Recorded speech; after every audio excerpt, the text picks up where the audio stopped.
গোলাপ যাত্রা, কবি নীরেন্দ্রনাথ চক্রবর্তী। রাস্তা দিয়ে চলতে চলতে বলি, এই হয়তো শেষবার তোমার ধুলো উড়িয়ে হেঁটে গেলুম। আমাকে ভুলে যেও না। আগুনে হাত রেখে জ্বলতে জ্বলতে বলি, এই হয়তো আমার শেষ প্রার্থনা। হে পাবক, আমাকে তোমরা মনে রেখো। 7 নম্বর বেডের সেই ছেলেটাকে আজ মনে পড়ছে। তার ফুসফুস যখন কিছুতেই আর বাতাস পাচ্ছিল না, তখন আমি তার পাশে গিয়ে দাঁড়িয়েছিলুম। বলেছিলুম, ভাই, তুমি যেখানে যাচ্ছ যাও, আমি তোমাকে সারা জীবন মনে রাখব।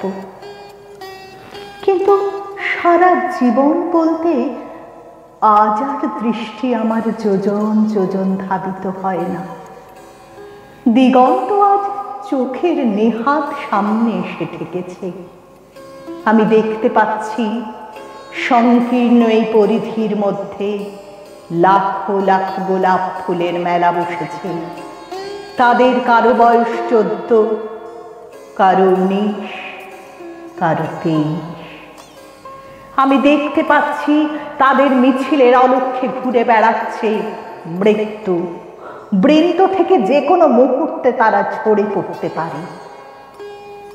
আমি আমার ঘর থেকে উঠোনে নেমে এসে বলি, ভাই, টাটকা এক মুঠো বাতাস আনতে, দিগন্তের এই দেয়াল ভাঙতে এখন আমি যাত্রা করব, যাতে তোমরা মৃত্যুর নিঃশ্বাসে ঝরে না পড়ো, কিন্তু অনন্ত জীবন পাও। এই আমি আমার ঘরের চাবি তোমাদের হাতে তুলে দিয়ে গেলুম। আমাকে তোমরা মনে রেখো। আমাকে তোমরা মনে রেখো।